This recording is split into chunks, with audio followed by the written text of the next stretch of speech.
Yan ang Pinoy kultura because our culture is cool. Serving the Republic of the Philippines for more than 75 years. Ito po ang Presidential Broadcast Service. Pakinggan, panoorin, agaran in real time, o balikan sa pag-scroll up and down. Mga balitang dapat malaman, impormasyong tunay at napakikinabangan. Saan ka man, sa buong kapuluan. Bangon sa bagong sigla. Kababayan. Kasama ang social media. Powered broadcaster ng bagong mamamayan. Tapat sa pag-uulat. Ito po ang Presidential Broadcast Service sa Metro Manila. Radyo Pilipinas 1, 738 AM. Usapang budget natin. Eto na ang kauna-unahang radio program ng Department of Budget and Management. Magpapaliwanag sa mga proseso ng paglalaan at pamamahala ng pondo ng bansa para sa kaalaman ng bawat mamamayan. Bawat tanong sasagutin, bawat haka-haka lilinawin, bawat impormasyon detalyadong tatalakayin.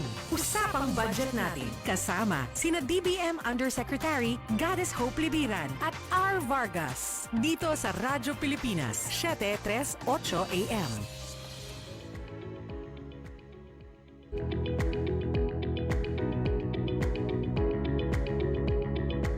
6:06 ng gabi. Magandang gabi po, Pilipinas. Sa pangalan po ni Department of Budget and Management Undersecretary Goddess Hope Libiran, ako po si Jamie Quinto. Luzon, Visayas, Mindanao at sa mga nakatutok po sa atin online via Facebook Live. Magandang gabi po sa inyong lahat. Magandang gabi, Jamie. Mula dito po sa Tuna Capital of the Philippines, Wow. General Santos City. Ako naman po si Richard Vargas mula sa Department of Budget and Management. At welcome po sa programang Usapang budget natin. Dahil budget natin ito. Ayan, ikaw Grabe ang sarap naman sa Jensen. Oo. Jamie, nandito tayo ngayon para sa series of events na ginawa natin sa ilang bahagi ng Mindanao po. From Davao nung nakarang araw, ngayon po kanina nasa Coronadal. Naman tayo. Wow, galing naman. Anyway, ang ating programa ay hatid po sa inyo ng Department of Budget and Management at napapakinggan po sa Radyo Pilipinas 738 on your AM dial. At Richard. At sabay din po tayong napapanood sa Channel 3 sa mga gumagamit po ng TV Plus at channels 45 to 49 naman po sa mga gumagamit ng Affordabox. At syempre, Jamie, katulad ng nasabi ko kanina, tayo rin po ay nasa Facebook Live ng Radyo Pilipinas at sa FB pages ng Philippine Information Agency at ng Usapang Budget natin ng Department of Budget and Management.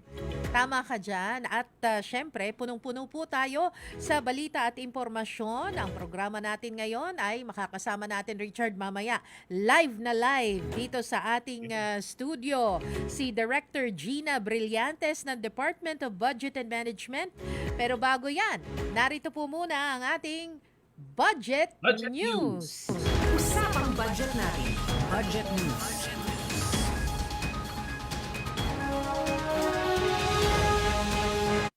.08 in the evening as of 12 noon ngayong araw, nasa 34.379 billion pesos na po ang naipalabas ng Department of Budget and Management o DBM sa pamumuno ni Budget Chief Amena Mina Pangandaman para sa salary adjustment ng mga empleyado ng gobyerno alinsunod sa Salary Standardization Law o SSL 6 na ipinatutupad mula sa Enero 2024. 307 po na ahensya at departamento ang nakatanggap ng pondo, kabilang ang mga pangunahing tanggapan tulad ng Kongreso ng Pilipinas, Office of the President, Office of the Vice President, at mga kagawaran ng edukasyon, kalusugan at public works and highways, habang nasa proseso pa ang pondo para sa iba pang ahensya.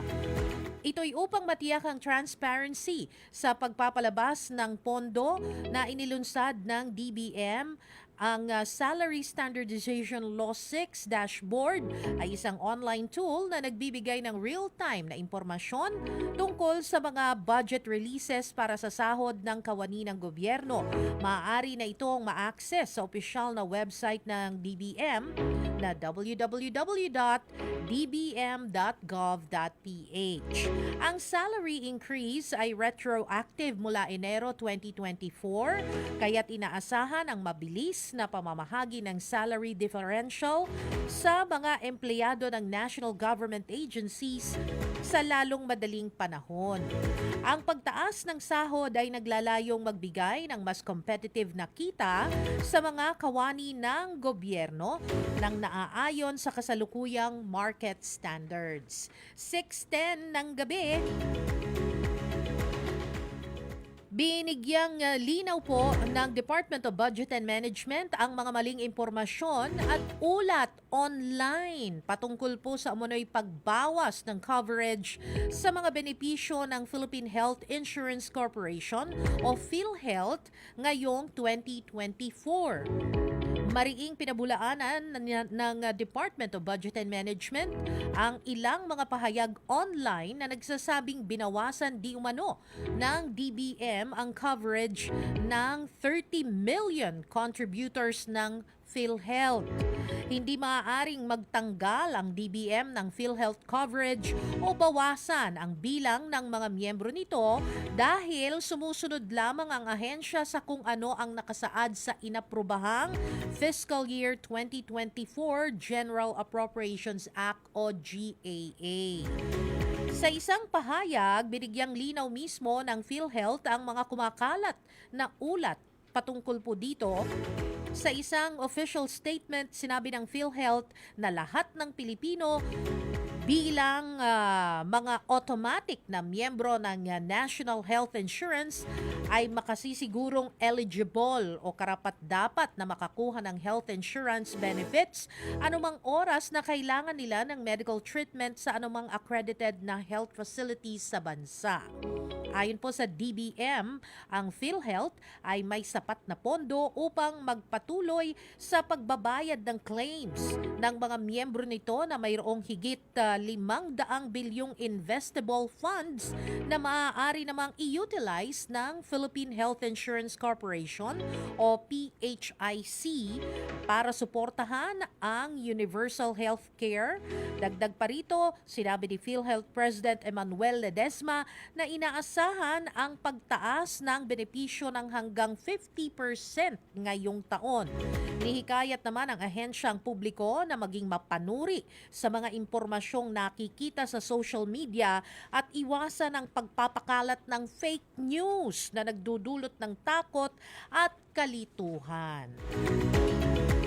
6:12 ng gabi. Nagpahayag naman po ng tiwala o ng kumpiyansa sa Department of Budget and Management DBM Secretary Amena Pangandaman para sa kinabukasan at development ng Bangsamoro Autonomous Region in Muslim Mindanao o BARM matapos na aprubahan ang guidelines sa Official Development Assistance o ODA loan para sa rehiyon. Ayon po kay Pangandaman, makakatulong ang ODA loan sa pagpapatayo ng infrastruktura, pabahay at mga proyekto para sa kapakanan ng mga mamamayan ng BARM. Ang mga pautang na ito ay maaari nang makuha mula sa mga banyagang gobyerno at multilateral institution o organization matapos ang pag-aproba ng Intergovernmental Fiscal Policy o Intergovernmental Fiscal Policy Board noong Setyembre 3, 2024. Binanggit din ni Pangandaman na ang hakbang na ito ay bahagi ng patuloy na pagsusumikap ng pamahalaan para gawing mas maunlad ang BARM, katuwang ang national government. Dagdag pa niya, ang BARM ay hindi na isang rehiyong napabayaan kung hindi isa sa mga prioridad ng administrasyon. Tiniyak naman ni Pangandaman na patuloy ang suporta ng DBM para sa pagsusulong ng kapayapaan, mabuting pamamahala at tunay na kaunlaran sa BARM at Mindanao. 6:14 in the evening. Samantala, ngayon pong Setyembre, ipagdiriwang ang Philippine Civil Service Month sa ilalim ng temang Transforming Public Service in the Next Decade. Honing agile and future-ready servant heroes. Binigyang pugay ni Budget Secretary Amena Mina Pangandaman ang Civil Service Commission sa kanilang pagsusulong ng sustainable management na tugma sa layunin ng ambisyon natin 2040. Ipinahayag din ni Secretary Pangandaman ang pag-aproba ng National Economic and Development Authority o NEDA Board sa Philippine Civil Service Modernization o PCSM project na layuning gawing digital and human resource management sa mga ahensya ng gobyerno kung saan inaasahan itong magpapabilis ng HR transactions, magpapahusay sa payroll system, at magpapalakas sa operational efficiency ng mga ahensya. Magsisimula ito sa 2025 at tatagal hanggang 2029 para sa 39 na pilot agencies. Napalalawakin pa sa 1,187 ahensya. Kasabay ng mga hakbang ng CSC, inilunsad din ng Department of Budget and Management o DBM ang kanilang Digital Transformation Roadmap noong 2023. Layunin nito na gawing mas epesyente at transparent ang mga proseso ng gobyerno kabilang ang Budget and Treasury Management System at ang modernization ng Philippine Government Electronic Procurement System o PhilGEPS. Sa pamagitan ng mga proyektong ito, naniniwala ang gobyerno na magiging mas handa at may kakayahan ang mga lingkod bayan na tugunan ang mga pangangailangan ng mamamayan. 6:16 in the evening. Sa iba pang mga balita, pinangunahan po ng Department of Budget and Management o DBM sa pamagitan ng Systems and Productivity Improvement Bureau o SPIB ang isang learning session at training workshop para sa Dangerous Drugs Board o DDB at Philippine Drug Enforcement Agency o PDEA mula July 1 hanggang July 4, 2024 kung saan layunin ng mga aktibidad po na ito na palakasin ang sistema ng internal control at internal audit ng mga ahensya upang mapabuti ang kanilang operasyon. Dumalo sa aktibidad sina DDB OIC Deputy Executive Director for Administration Maria Victoria Sorne at 14 na kawani mula sa internal audit units ng DDB at ng PDEA. Ang mga resource person mula DBM, SPIB ay sina Director John Aris Macaspac at Miss Maria Concepcion Perez, habang si Director Mary Rose Vilches Mariano ng DILG Internal Audit Service ang nagsilbing tagapagsalita para sa BAICS Training Workshop. Ang DDB PDEA, ang ikatlong ahensya ng binigyan ng DBM ng special na pagsasanay sa taong ito, kasunod ng TESDA at ng Philippine National Railways. At yan po ang mga tampok na balita sa ating Budget News. At sa oras na ito, dagdag kaalaman naman para sa ating mga tagapakinig at taga-subaybay dahil oras na para sa ating Budget 101.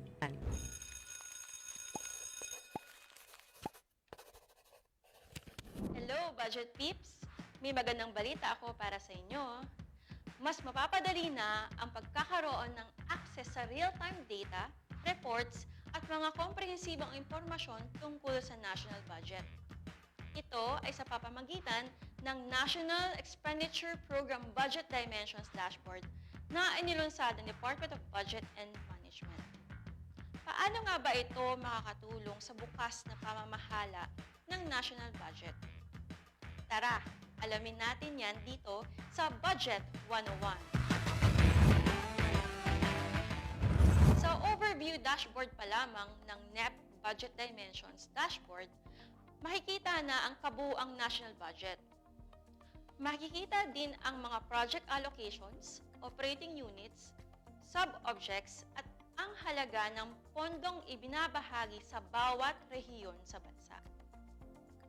Mayroon ding interactive filters ang dashboard na magbibigay daan para sa in-depth at mas epektibong analysis. Sa pamamagitan nito, maaari ring makita ang budget na nakalaan para sa isang partikular na proyekto o programa ng ahensya. Ang galing, di ba? Bukod dito, nasa anyo ng dynamic charts at graphs ang mga data na ipapakita ng dashboard at mag-a-update ang mga ito real-time sa pamamagitan ng filters. Kaya naman, siguradong madali itong maintindihan ng sino mang gagamit. Naglalaman din ito ng budget allocation comparison. Itong feature na to kung saan maaari natin ikumpara ang budget allocations ng iba't ibang sektor at ahensya mula sa mga nagdaang taon. Para ma-access ang dashboard, bisitahin lamang ang official website ng Department of Budget and Management, dbm.gov.ph. I-click ang budget at makikita mo na ito. Ang dali lang, di ba? Ang NEP Budget Dimensions Dashboard ay hindi lamang isang digital tool para makita ang national budget. Ito ay komprehensibong kasangkapan sa paglikha ng mga polisiya sa pagpapabuti ng bansa at pagsisiguro na ang pondo ng bayan ay naibababa sa mga pinaka-nangangailangan. Ang mga numero na makikita sa NEP Budget Dimensions Dashboard ay hindi lamang basta-bastang numero. Ang mga ito ay sumasalamin sa hangarin ng gobyerno na iangat ang pamumuhay ng bawat Pilipino sa ilalim ng ating bagong Pilipinas. Ito po si Department of Budget and Management Undersecretary at Chief Information Officer, Maria Francesca del Rosario. Magkita-kita po ulit tayo sa susunod na episode ng Budget 101.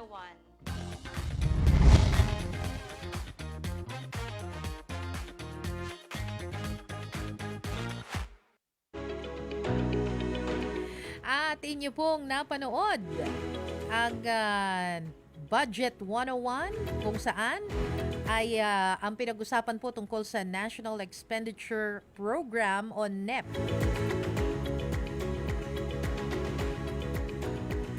At mukhang nasa kabilang line na ba natin si Richard? Ayan, Yes, Jeannie. ayun. Okay, hindi kita Hi. nakikita sa monitor. Ayun na pala, ayan. Magandang Nakabang lang gabi. ako dito, Jamie.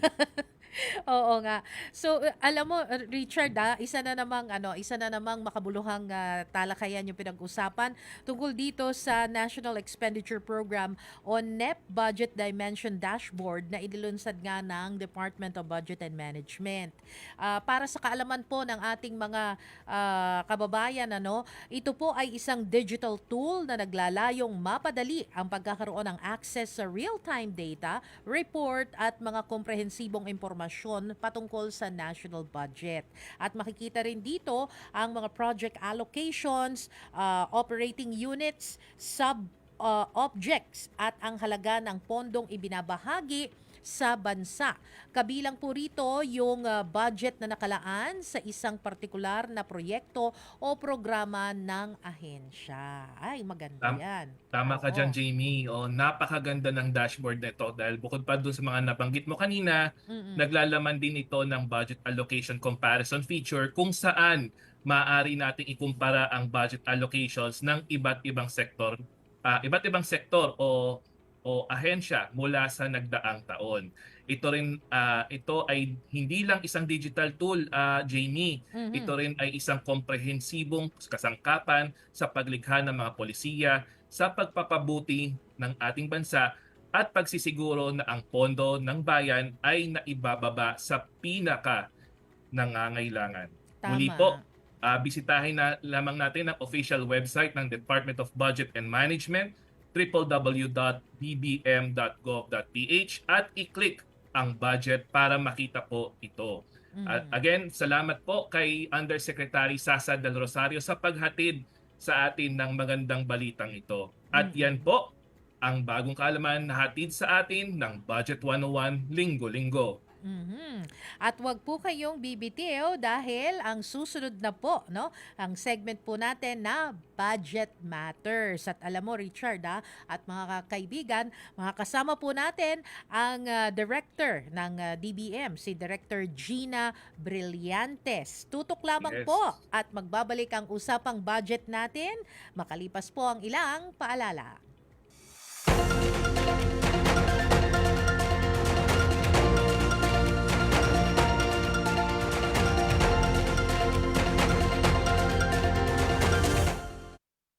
Sa komentaryo, patas at matalino. Alam nyo naman, both houses dapat yan eh. Hindi naman po pwedeng dyan lang sa Senado, hindi naman po pwedeng dito lang sa Kamara. Sa dami po ng mga magsasaka na nangangarap na mabigyan po ng pagkakataong maibenta kanilang mga produkto dito po sa Maynila. Fake news, binubura, tinutuwid mga binaluktot na balita. Na-interview pa nga natin ng PhilHealth dito. Pinupush nga po nila yung karagdagang premium. Tayo no, sa FDA kasi ay ginawa, alisunod na rin no, tinatawag na create law. Radyo Pilipinas, 7:38 AM.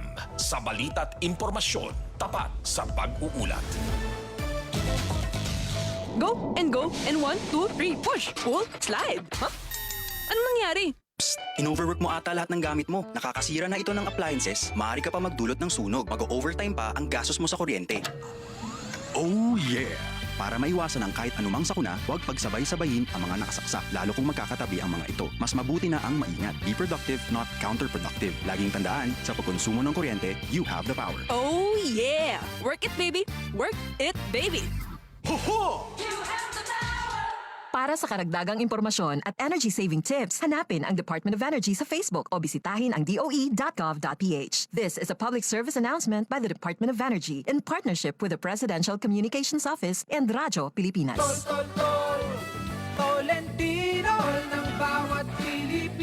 Sa problema ng tubig, internet at kuryente, dapat bigay todo ang solusyon. Dapat mas magandang serbisyo, mas mababang singil. Pag si Senador Tor Tolentino, bigay todo. Delivery! Maria Jose? Akin yan? Ang laki ng box! Surprise! Eh, ba't ka nasa loob ng box? Basta para sa'yo gagawin ko all. Tulad ng Pag-ibig Fund Multi-Purpose Loan. Pwede pang negosyo, tuition, personal needs, at iba pa. Up to 80% ng hulog mo ang pwedeng i-loan. No processing fee at fast approval pa. Kaya, Apply na ng Pag-ibig Fund MPL via Virtual Pag-ibig! Pag-ibig Fund, solid ka ba? Happy birthday, President Ferdinand R. Marcos Jr. Panalangin namin para sa iyo na ikay pagkalooban ng malakas na pangangatawan at katatagan sa pagharap sa anumang pagsubok. Naway lahat ng inyong mga hangarin at pangarap, higit lalo para sa ating bansa, ay pagpalain ng may kapal. Hindi madali ang pagiging Pangulo, ngunit pinili mo pa rin na paglingkuran ang mga Pilipino. Maraming salamat po sa inyong serbisyo sa bayan. Muli, happy birthday, President Ferdinand R. Marcos Jr. Taus-pusong pagbati mula sa Presidential Broadcast Service at Radyo Pilipinas. Tapat sa pag-uulat. Radyo Pilipinas, 7:38 AM.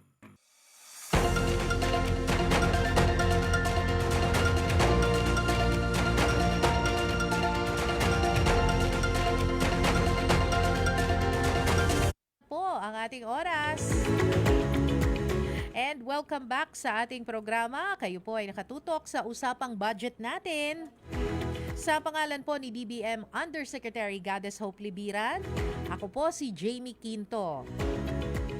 At ako naman po si Richard Vargas mula sa Department of Budget and Management. At tayo po ay napapakinggan sa Radyo Pilipinas 738 kHz sa pihitan ng inyong mga radyo. At syempre, Jimmy, tayo rin ay napapanood sa Yes, tayo ay sabay ding napapanood sa TV at syempre pa sa Facebook Live, sa PIA at sa Usapang Budget Natin page ng DBM. Kahit po sa sa Facebook Live ng Radyo Pilipinas. Radyo Pilipinas, yes. At saka Jamie, shoutout muna tayo kasi Uy. maraming nanonood sa atin online. Oo. Simulan ko na kay Miss Charmaine Belmonte. Uy, hello Na po. nakatutok sa atin from Pampanga, and kay Miss Marian Angelita Mendoza, magandang gabi sa Magandang lahat at gabi God po. bless us all, ang sabi niya. Mm. Tapos batingin ko rin Jamie, yung mga kasama natin dito sa DBMs dito sa May Jensan, si Oo. Aaron Pantig, si Mac V. Orsia at si Jos Mirabueno. Oo. At paabot rin natin ang ating pagbati kay RD Bimbi Parel na nagdidiwang ng kanyang kaarawan. Kay RD Ay, Bimbi po. happy birthday po. Ayan, Yes, busy talaga kayo, Richard. Grabe. From Davao, tapos ngayon naman, nasa Jensan ka. Diyos ko, parang malilibot mo na ata buong Pilipinas. Hindi naman. Oo. Parang masarap na medyo talagang mahirap yung trabaho nyo sa DBM, ha? Mm. Oo. But anyway, eto na, ha? Isa na namang makabuluhan na talakayan ang ating ihahatid ngayong gabi, Richard. Oo. Yes, Jamie. At Dahil tatalakayin natin ngayon yung nabalita, yung ibinalita natin kanina sa budget news, yung mga online news na Oo. kumakalat dahil sa di umano'y pagbabawas di umano ng DBM sa mga benepisyaryo ng Philippine Health Insurance Corporation of PHIC. Oo. Sa kabutihang palad po, makasama natin live po dyan sa ating studio si Director Gina Brillantes ng BMBC ng Department of Budget and Management upang magbigay ng mas malinaw na paliwanag tungkol po sa sitwasyon na ito. Oo, kasi I think mga naglabasa na yung mga fake news na yan, Richard, eh. At at least malinawan mismo, no, kay Ma'am, kay Direktor itong usapin na ito. Pero bago natin siya tanungin tungkol dyan sa bagay na yan, ako po ay laging sa tuwina, no, curious po ako kung paano ho kayo nagsimula sa DBM, Ma'am, at gaano na ho kayo katagal, at ano-ano ho yung mga pangunahing tungkulin ninyo po, no, sa inyong tanggapan. Hi, Jamie. Hi, Richard.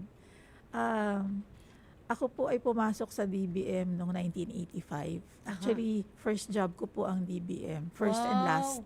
Wow. Kaya I started po with the Marcos Senior Administration.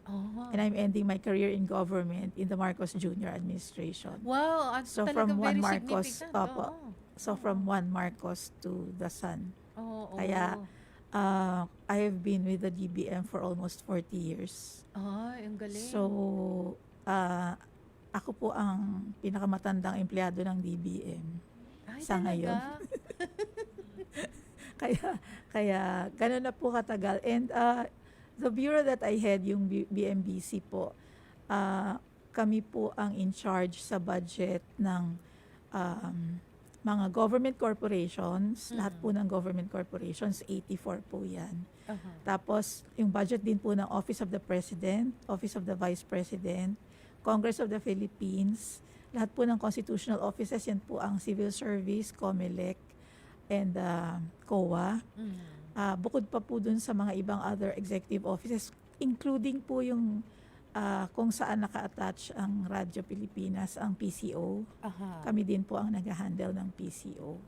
So, yun So po. dapat pala kay Ma'am ako magdidikit talaga. So, sa kasalukuyan, yun po ang aming coverage. Ayun, okay. Ikaw, Richard, sige, simulan na natin. Actually, yung nasagot na rin ni Director Gina yung tanong ko kung ano yung mga sakop na ahensya ng kanilang bureau. Pero yung specifically, Director, ano ho ba yung tungkulin po ng isang budget management bureau sa buong operasyon po ng DBM? Well, ang main function kasi ng isang budget and management bureau sa DBM dati po kasi nung unang panahon, nung ako'y bata pa, ang tawag po sa amin ay Operations Bureau. Kasi sa amin po, kami po ang gumagawa, actually, bumubuo nung sinasubmit natin na NEP dahil kami po ang nag-evaluate ng mga proposals ng mga ahensya, kung ano po yung coverage namin na ahensya. Lahat po ng proposal nila na napapaloob dun sa budget natin. Bukod po doon, kami din ang gumagawa ng release documents. Yun pong, if you're familiar po kayo sa SARO and NCA, kami rin po ang gumagawa nun. At sa aming bureau po, meron lang isang unique, kasi since kami po ang nag-handle ng mga government corporations, kami rin po ang nagre-review at evaluate ng corporate operating budgets ng mga government corporations. So, sa lahat po ng budget and management bureaus, pare-pareho po kami in so far as the evaluation po ng mga budget is concerned, except nga po doon sa corporate operating budget na bureau lang po namin ang gumagawa. Ayun. Okay. So siguro isa sa mga dapat na malinaw natin kay Ma'am Richard, yun hong mga kumakalat, Director, na very malicious itong article online tungkol sa di umano'y action ng DBM na unilaterally remove ang Philippine Health Insurance Corporation o PHIC na coverage para po sa 30 milyong miyembro ng 4Ps o ito pong mga senior citizens, PWDs at kanilang mga dependent ngayong taon. Totoo po ba ito at ano ho yung mandato ng DBM tungkol po dito? Hindi po totoo yan.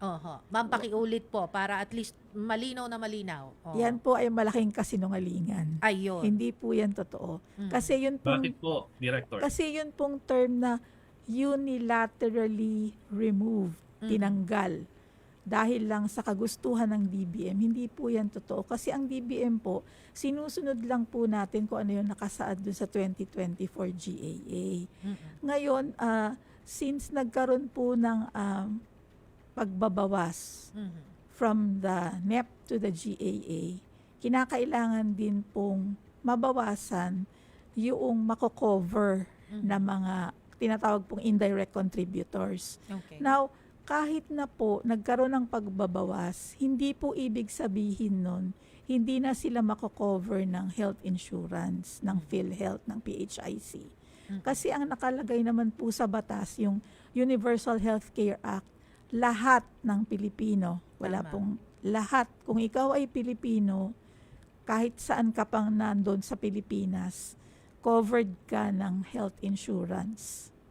So, hindi po totoo. At hindi po gagawin ng DBM iyon. Dahil hindi naman po natin pwedeng i-disadvantage yung ating mga kababayan dahil lang doon. At ito po ay magiging, tama ho ba, magiging parang illegal or labag sa batas kung gagawin po ito? Kasi actually, Miss Jamie, yung pagbabawas hindi dapat gawin ng either DBM o PhilHealth. Kasi ang nakalagay po sa batas dapat ang i-cover lahat ng Pilipino. So, ang limitasyon lang naman po kasi ng DBM is kung ano yung nakalagay sa GAA. So, doon po tayo nag-work doon sa limitation na yun. I see. Okay. Linawin po natin, Director. So, ang coverage po niya is lahat po ng Filipinos directly and indirectly contributing to PhilHealth. Tama po ito, di ba? Yes, Under Richard. the Universal Healthcare Act. Yes. Oo, Richard. Tama. Okay, so ito hong para ho sa kabatiran ng ating mga kababayan, ano hong ibig sabihin yung pag sinasabi ho na point of service subsidy? Paano ho ito makakatulong sa mga pasyente na hindi magbabayad ng kanilang insurance premium at magkano ho yung inilaan dito ng ating government? Miss Jamie, mukhang itong point of service subsidy ay hindi nalalaman ng karamihan. Sa budget po ng PhilHealth, ng PHIC, bukod po dun sa insurance para sa mga insurance premium para sa mga tinatawag na indirect contributors, meron din pong nakalaan para sa point of service. Ang point of service subsidy po ay para doon sa mga pumupunta sa ospital na wala pang PhilHealth coverage at wala ding kakayanang magbayad ng premium. I-enroll pa din po sila kahit sila ay walang kakayanang magbayad at doon po yan nakacharge dun sa point of service subsidy. Ibig sabihin po, kahit ano ang estado mo sa buhay, pag nakita po ng mga social workers ng ospital na ikaw ay walang kakayanan, automatically enrolled ka na po sa PhilHealth. So it's automatic enrollment po yan eh. Kaya kahit na hindi ka po nila sisingilin, makikita nila wala kang pangbayad. I-enroll ka nila kasi diyan po kukunin yung pondong para doon. Okay. So okay naman ho pala.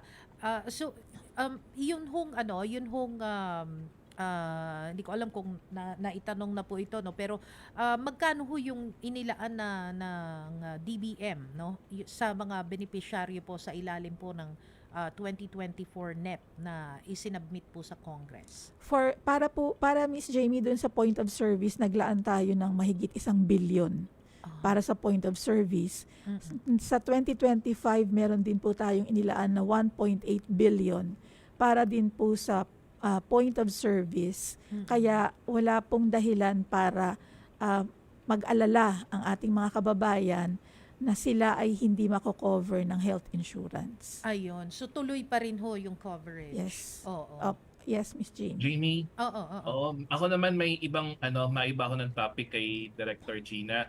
Director, sa ngayon po ongoing na yung ating pong deliberation sa both houses ng Congress sa mga pagdinig po ng NEP. Pwede ho ba ninyo kaming bigyan ng konting balita tungkol rito? At least para doon sa mga ahensya po na covered po ng inyong opisina. Sa House of Representatives, tapos na po ang budget hearings. Sa Lunes po magkakaroon na ng plenary deliberations. Pero sa Senado, ongoing pa din po. Since ang hawak po naming mga ahensya ay medyo pwede po nating tawaging kontrobersyal. Katulad po ng Office of the President, Office of the Vice President, COMELEC. So, ang experience po kasi namin dyan, ang mga budget hearings po kailangan matibay ang dibdib mo at saka sanay ka sa pangmatagalang nakaupo. Kasi yung hearing, yung budget briefing lang po ng Department of Health, inabot ng 13 oras. Diyos ko. Wow. Tuloy-tuloy ho yun? May lang po yun, may 1 oras na lunch break. Sus Maria Jose. So, kaya mga bathroom breaks lang. Bathroom breaks lang. So, tumatagal po yun ng 13 oras. Ngayon, hindi pa po yun ang matagal. Sabi niyo po, matagal.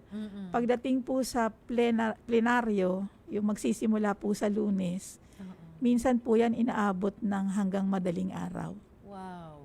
Kasi sa House po kasi kailangan matapos na nila by September 25 lahat pati plenary debates. Oh, okay. So ano na lang po pala? Less than less than 15 weeks. days? Yes. Oo. Kasi Weeks na lang. kasi isasubmit na po nila sa Senado yung General Appropriations Bill. Oh, okay. So talagang puspusan yung yung kaya sinasabi, Richard, 'di ba, yung budget hearing talagang medyo madugo talaga lalo na pagka Congress reporter ka kasi talagang ang daming mga nagbubusisi diyan di ba? Tsaka patibayan yan ng ng stamina. Yes. Kasi morning yan nga, ika nga, di ba? Oo, totoo Long naman. hours yan, dinidinig. Ayan. So, ito po, ma'am, no, baka may iba ka pa palang tawag dito, itatanong, Richard, pero ako kasi interesado pa rin ako doon sa at least nalinawan na una fake news yung lumabas online, no? Hindi totoo 'yon. So kung halimbawa mahirap po sila, senior citizen, pwede pa rin pong mag-avail ng PhilHealth. Yes. Okay. Pwede silang mag-avail ng PhilHealth kasi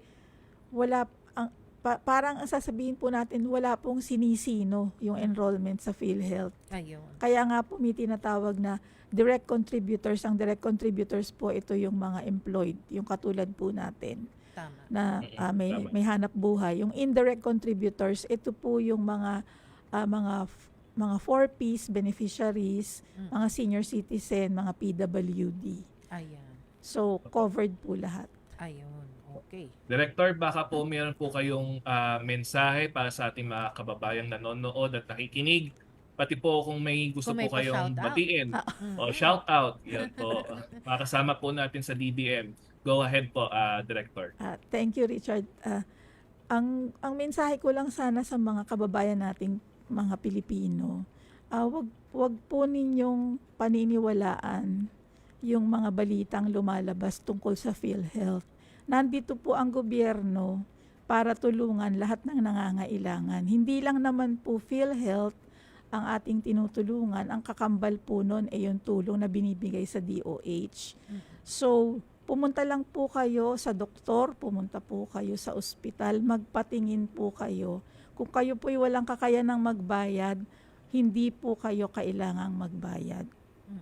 Yun po ang aming gustong paratingin dahil lalo na po ito ay sa radyo. Marami po sa ating mga kababayan sa malalayong lugar ang mas nakikinig sa radyo kesa sa nakakapanood ng TV. Sana po ay marinig nila ito na wag silang mag-atubili na pumunta sa ospital kahit po sila ay kapos sa pangbayad. Ngayon, yung pinakahihintay po ng aking mga kaopisina ay yung shout out. Go ahead po, Director. So, unang-una po, shout out po dun sa mga pinagsendan ko ng link nitong live stream na to, ang aking pamilya. Ayun. Tapos, yung pong mga taga BMBC, hello po sa inyong lahat. Nandito na po ako kahit ninenervyos. Ngayon, parang di naman, Director. At saka lahat Di naman halata, Director. Lahat po ng aking mga kasamahan sa Budget Prep and Execution Group led by Yusek Rolly Toledo and ASEC Rhea de la Vega. Magandang gabi po sa inyong lahat at salamat po. Ayun. Okay. Salamat din po, Director Gina. Maraming salamat sa inyo pong oras na inilaan ngayong gabi. At talagang pumunta pa siya dito, Richard, ng personal. Ayan. Oo. At samantala, makakasama naman po natin online. Ito naman pong mag-asawang, gusto ko ito, Financial Wealth Planner mula po sa Davao. Ito po ang ating susunod na tatalakayin. Kaya pag-uusapan natin ang mga epektibong tips para sa maayos na financial planning. Kaya abangan ninyo sa ating Budget Talks dahil makakasama natin sina Cathy at Val Domingo. Huwag po kayong bibitiw dahil magbabalik pa ang programang Usapang Budget Natin. Dahil budget natin ito.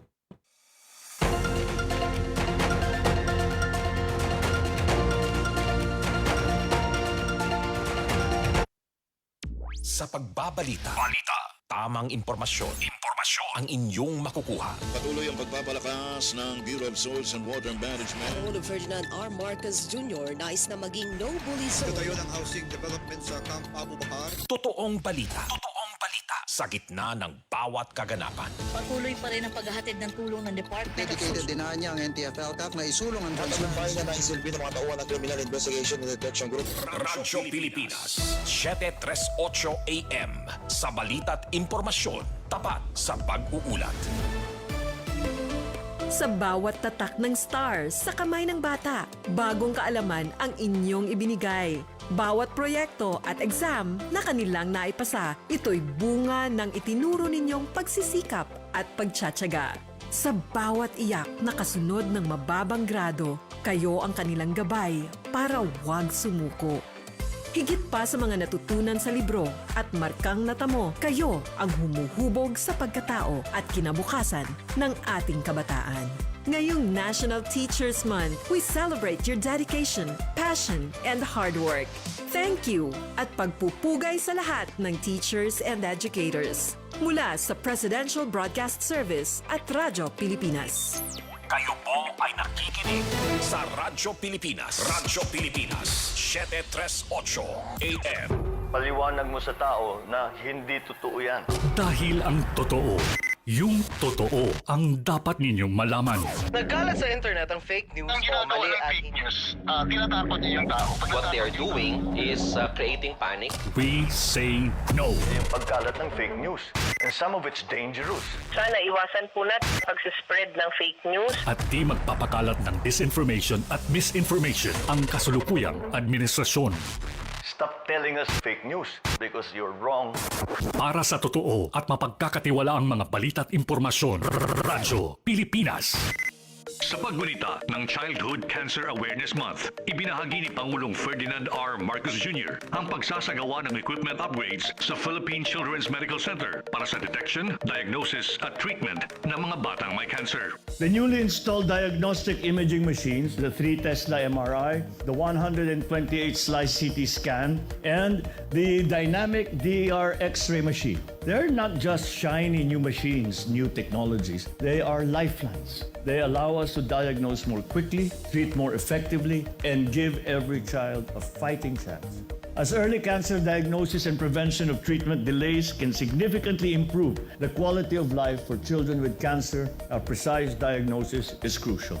That is why an additional 150 million shall be given by the Office of the President to the PCMC for further equipment upgrading.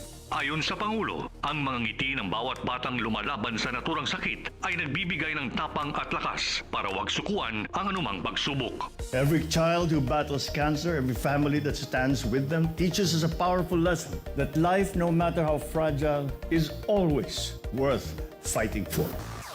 Para sa iba pang mga balita at impormasyon, manatiling nakatutok, tapat sa pag-uulat, Radyo Pilipinas.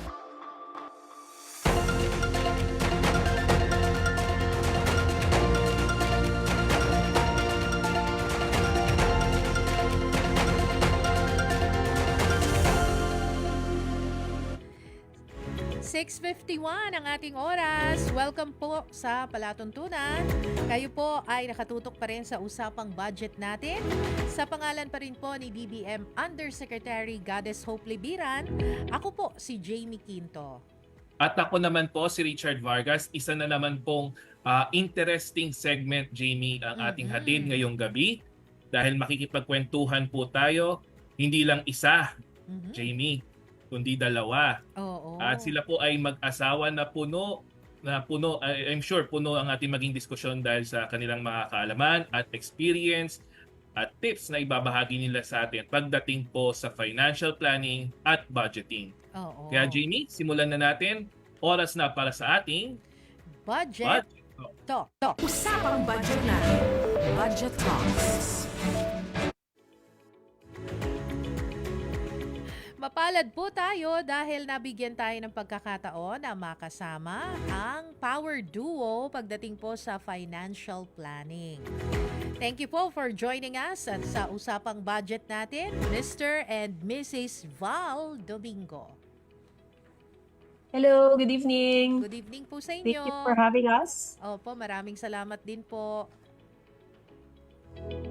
Magandang gabi sa ating mga kabudget ngayong gabi. Salamat for inviting us to have this kind of talk para sa ating mga kababayan na Filipino. Opo, at kami po ni Richard ay nagpapasalamat din po kami. Ayan. Sige, partner, simulan mo na. Ako na po muna magtatanong. Ma'am, sir, kilala po kayo bilang online, bilang financial wealth planners. So, paano po kayo nagsimula at ano po ba ang ibig sabihin pag sinabi mong isa kang financial wealth planner? Maraming salamat sa tanong na yan, Sir Richard, no? Of course, kami ng asawa ko, nagsimula kami ng pagiging financial planner way back 2013 pa. kaming dalawa galing kami sa sa pagtatrabaho, mga empleyado, at the same time meron kaming mga sinimulang mga negosyo nung nagsisimula kami dun sa buhay pamilya namin. However, meron kami mga financial decisions na masasabi natin na nagdala sa amin ng mga parang maling direksyon pagdating sa finances namin. And umabot kami dun sa punto ng buhay naming mag-asawa na naisip namin ano kaya ang pwede nating gawin para yung mga na-experience natin, mai-share natin yan sa mga kapwa natin Filipino, lalong-lalo na nung kami ay naka-base pa sa Cebu. And isa sa mga nakita namin na pamamaraan kung paano namin matututunan kung paano to gawin ay sa pagiging financial planner. So that's why 2013, we actually took our license as a financial planner sa isang institution na nagtuturo din ng financial planning. Okay. May lisensya po pala yan, ano? So siguro magsimula po tayo dun sa interesting na discussion online. Kanino po ba dapat napupunta ang responsibilidad, no? Pagdating po sa pagbabudget sa pamilya. Dapat ba na pareho yung mag-asawa or kanya-kanya ho ng pagbabudget? O nasa iisang tao lamang po dapat? At paano nyo ho nilulutas yung mga disagreement, no? Sa mag-asawa pagdating sa pera. Dahil totoo naman, talagang pagkadating sa pera, yan kung minsan ang talagang pinag-aawayan ng mag-asawa. Thank you for that question. Pagdating sa pagbabudget sa family finance, no, sa pera sa bahay, pera ng pamilya, it's really best kung mapag-uusapan kung sino yung dapat humawak ng pera. Hindi siya necessarily na kasi si tatay yung nagtatrabaho, dapat siya yung maghahawak, or dahil si tatay yung nagtatrabaho, dapat si nanay yung maghawak. Pero sa sitwasyon namin, ang nangyari was, since ako yung magaling mag-handle ng finances, nasa akin yung responsibility to allocate yung pagbabudget, no? Yung responsibilidad to budget our finances. Pero in other families naman, napansin namin, syempre nagkikwentuhan kami sa iba naming mga friends who are also couples, yung lalaki naman. So depende kasi siya sa strength ng bawat isa, no, sa mag-couple, kung sino yung mas magaling mag-handle ng finances, mas maganda kung siya na lang, 'di ba? And ang maganda dun sa sinabi mo kanina na kailangan talaga pag-usapan yung subject when it comes to finances. Kumbaga magkakaroon talaga ng meeting, no, na really just talking about money or financial matters, at least weekly, para maiwasan yung sinasabi natin na disagreement or pag-aaway pagdating sa pera. 'Di ba kasi sometimes yun yung sinasabi nila na pag pera na pinag-uusapan, nag-aaway na yung mag-asawa. Bakit nga ba hindi natin bigyan ng time, ng alam mo yun, importance to really sit down and talk about yung finances ninyo. So kami ni Val, what we do is, since ako yung nagbabudget, meron akong Excel sheet, 'di ba? Pumapasok yung yung money per week, tinatali ko, tapos sinasabihan ko siya na, oy ga, ito yung pumasok, ito yung kailangan nating i-fund, ito yung kailangan nating pagbayaran, yung tuition fee ng mga bata, yung taxes, yung renta sa bahay, etc., etc., etc. Para alam ni Val, ng husband ko, na ito yung pumasok at dito din napunta yung pera para, alam mo yun, free, open book. Kumbaga, yung trust niya sa akin in handling the money is there kasi alam niya kung saan napupunta yung pera. Hope that answers your question. Maganda yes. Po yung binanggit ninyo. Opo. Ako naman, Miss Kat and Sir Val, yung regarding naman po sa madalas na na content po ninyo online is dito pong pagkakaroon ng tinatawag po nating emergency fund. Paano ho ba magkaroon or magsimula ng pagkakaroon ng emergency fund at para saan po lang dapat ito ilaan? Yan, magandang question din yan, no? And maraming naka-experience na mga Filipinos nung kakulangan sa emergency fund, lalong-lalo na nung na-hit tayo nung pandemic na halos 3 buwan, 4 na buwan, minsan umabot pa ng 6 na buwan na walang pumapasok na income sa family, no? Ang emergency fund, as the term connotes, ito yung fund or pera natin na pwede nating gamitin pagka nagkaroon ng mga emergency needs. Like for example, yun nga, nagkaroon ng stoppage or paghinto ng sources ng income. Hindi natin alam kung hanggang kailan yan magtatagal. O kaya naman yung mga emergencies like yung sa health and medical needs natin na minsan hindi natin talaga yan na ini-expect. O kaya mga simpleng repair sa bahay o kung meron kang sasakyan, yung mga repair sa sasakyan, dapat meron tayong pinaguhugutan yan or pinagbubunutan yan na hindi dapat gagaling dun sa usual na pumapasok sa family finances natin on a monthly basis. Ang emergency fund, ang pinakamagandang way na ma-build up yan is mag-allocate tayo at least 3 months or 6 months worth nung monthly expenses natin. So kung halimbawa ang isang pamilya gumagastos sila ng 20,000 kada buwan, minimum niyan kung merong mga umaasa dun sa breadwinner or dun sa source ng income natin, dapat minimum meron kang nakaset aside na 60,000 pesos sa isang bank account na hindi mo po pwedeng magalaw. At gagalawin mo lang to kapag nagkaroon ng tinatawag na mga emergency, yung mga sitwasyon na sinabi ko kanina. Kung gusto niyo naman ng mas malaki yung allowance ninyo doon sa emergency na yan, pwede natin gawin yang 6 months. Parang sa panahon nga ngayon, dapat gawin na nating 6 months yung minimum tapos maximum siguro 12 months.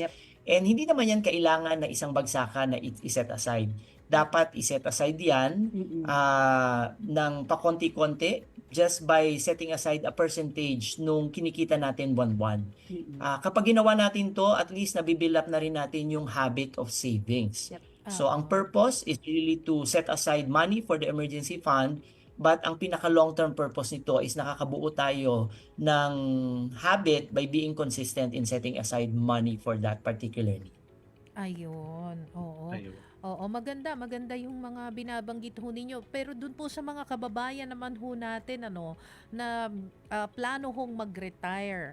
Ano ho yung pangunahing hakbang na dapat gawin para paghandaan yung successful retirement? Meron ho bang ideal age na kailangan nilang paghandaan na halimbawa nag-reach na ako ng ganitong age, eto na for retirement na dapat ang aking pinag-iipunan?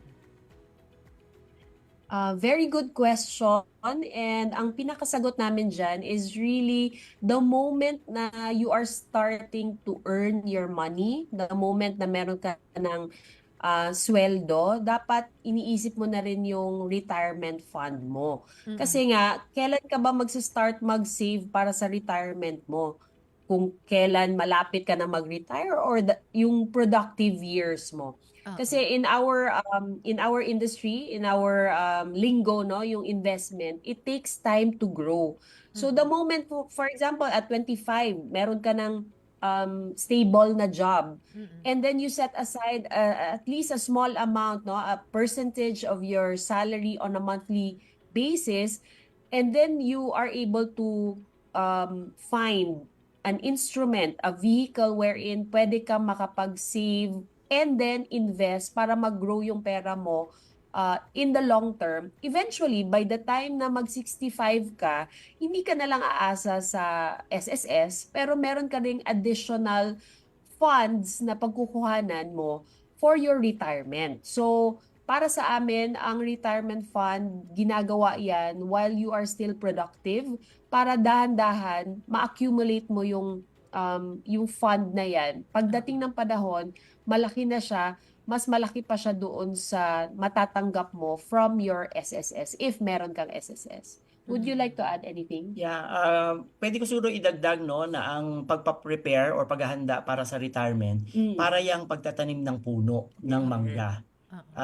Hindi ka magtatanim ng puno ng mangga kung kailan mo gustong mag-harvest. Correct. Dapat nagtanim ka ng puno ng mangga early on para over the years, kapag ka naging matured na yung mangga, dire-diretso na yung pag-ani mo nung mga bunga nung mangga na itinanim mo. So ganun din sa investment, dapat as early as now, you can actually start setting aside money. Yun nga i-build up mo muna yung habit of savings.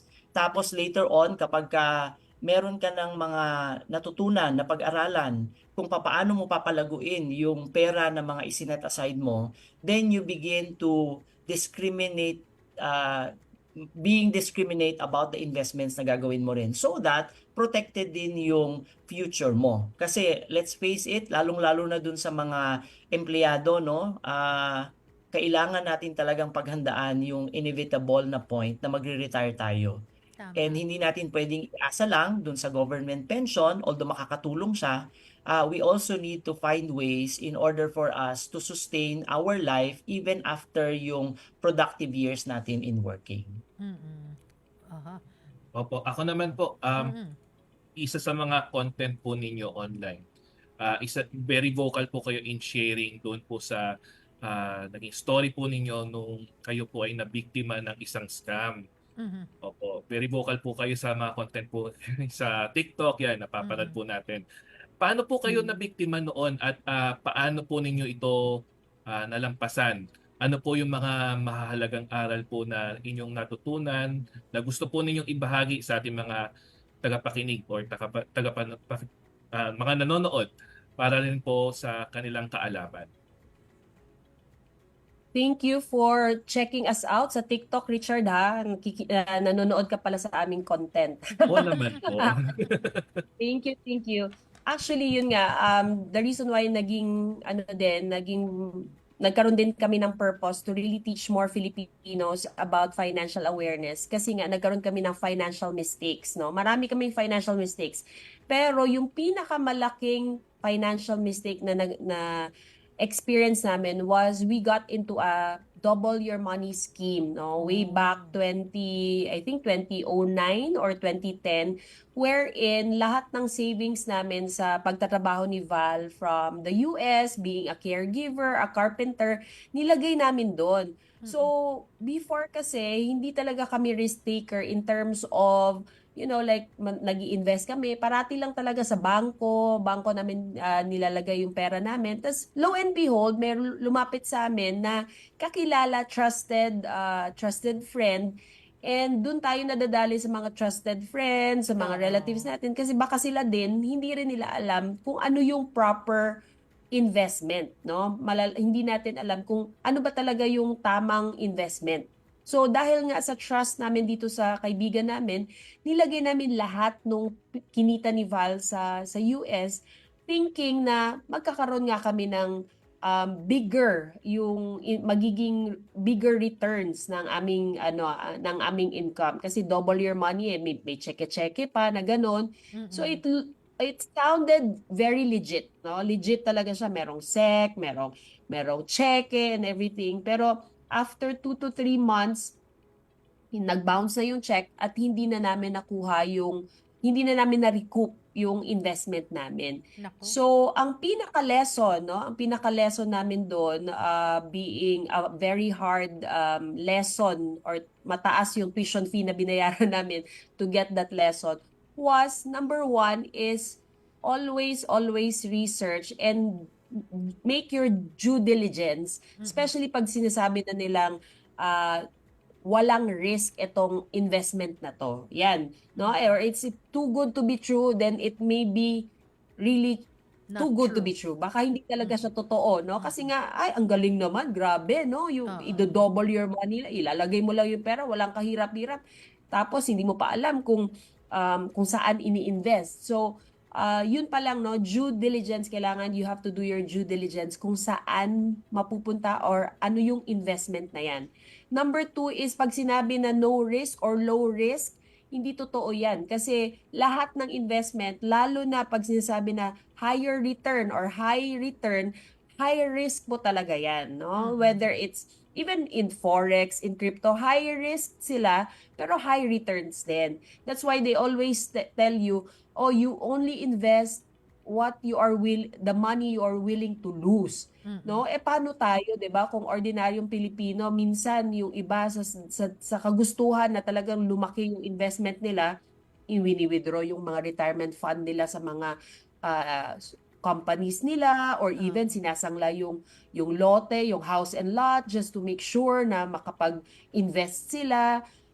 That's really sad because that just goes to show na hindi talaga natin napag-aralan kung ano ba dapat ang investment. Dapat yung investment natin is just a portion, no? A percentage of your income na sineset aside mo na enough siya wherein you can take the risk, pero alam mo na hindi ka naman like kinabukasan, just in case babagsak yung company na yan, wala ka nang kakainin, di ba?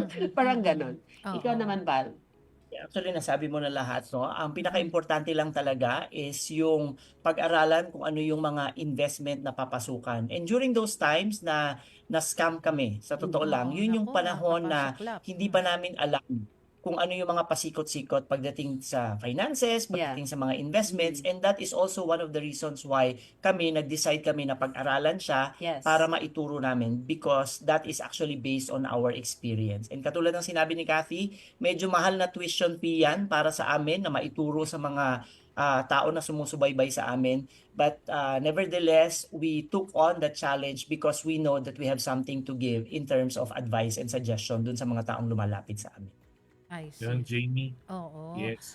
So ano siya? So gaya yung takeaway nila, 'di ba? Yung parang mahalaga pa rin na gumawa tayo ng background check whenever we try to invest into something, enter into a business venture, or siguro sumubok ng isang bagay. Hindi porke na sinabi ng barkada, kapamilya, kaibigan na ganito, susundin natin.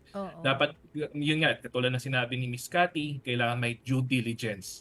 So, yun yung major takeaway natin. And of course, syempre, kapag nandun na tayo, syempre, hindi naman maiwasan talaga na mayroong mga pitfalls kasi part din yan ng ating learning curve.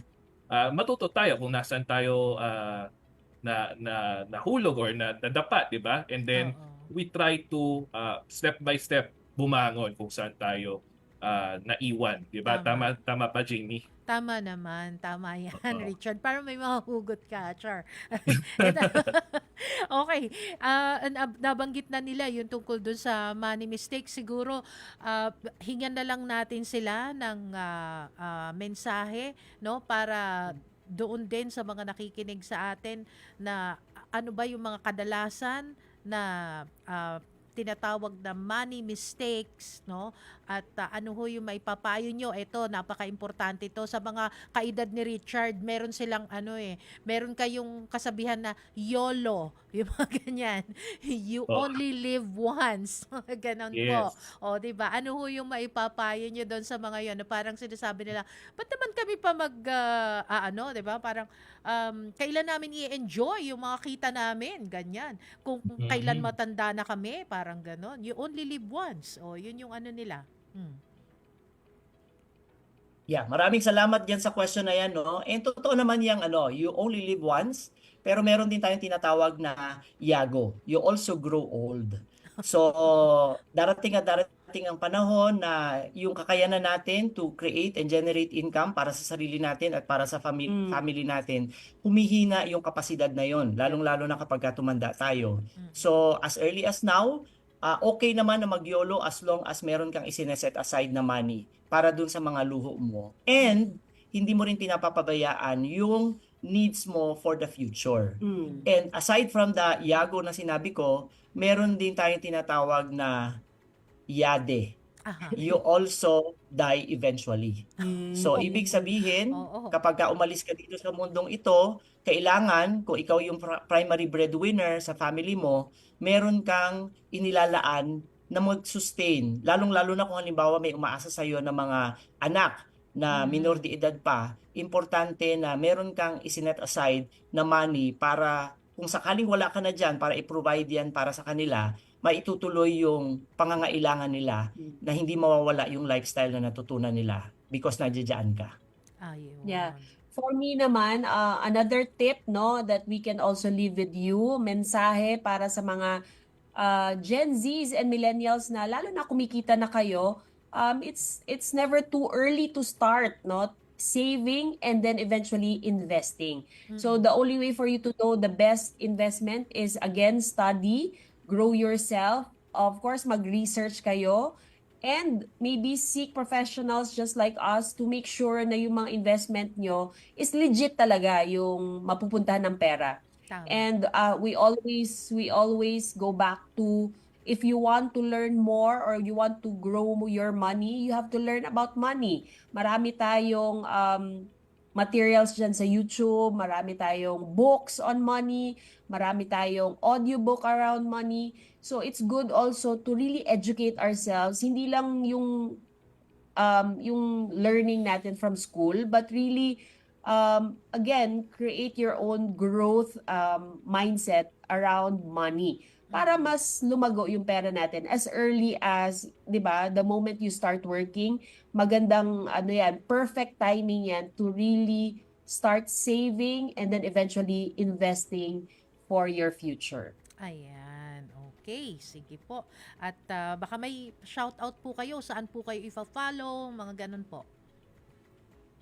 Yes, thank you so much again for inviting us. You can follow us on Facebook, The Valuenaire Couple, Value and then Nair, so parang millionaire, Valuenaire Couple. We are on Facebook. We are also in TikTok.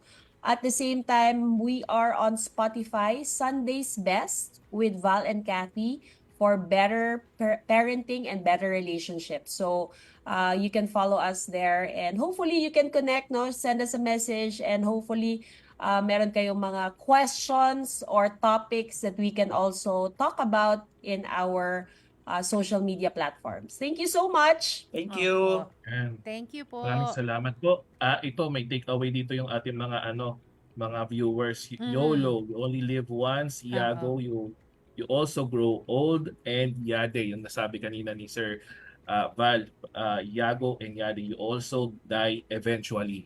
And ito ay lahat galing naman kay doon patungo. Max Villanueva. Yan. Oo. And Shout hello out, kay Alma Frianeza Caballero. Magandang gabi po sa inyo. Ayan. Oy, nanonood din pala sa atin ito si Eric. Ayan. Hello, Eric. Ayan. Hi, Eric. Ayan. Maraming salamat po sa inyo, Cathy and Val Domingo, sa pagbabahagi ng inyong oras at karanasan sa mga nakasubaybay sa atin ngayong gabi. Thank you po. Salamat po. Thank you so much. Ayan. Thank you po. Ayan. And magandang gabi. Okay. So siguro na tayo, Richard, magpapaalam na tayo at Yes. oo, susunod na yung ating program sa Salam Radio, no? At diyan po nagtatapos ang usapang budget natin sa pangalan pa rin po syempre ni DBM Undersecretary Goddess Hope Libiran. Ako po si Jamie Quinto. At samahan niyo po muli kami sa susunod na Biyernes, alas 6 hanggang alas 7 ng gabi, dito pa rin sa himpilan ng Radyo Pilipinas na napapanood din sa TV at syempre nasa Facebook Live ng Radyo Pilipinas, PIA at Usapang Budget Natin page ng Department of Budget and Management. Nawa po ay may napulot at natutunan kayo sa ating mga itinampok ngayong gabi dito sa ating programa. At gaya po na nasabi ni Jamie, antabayanan po natin ang susunod nating programa, ang Salam Radio. Mula po sa Department of Budget and Management, ako naman po si Richard Vargas at ito ang Usapang Budget Natin. Dahil budget natin ito. Usapang budget natin kasama sina DBM Undersecretary Goddess Hope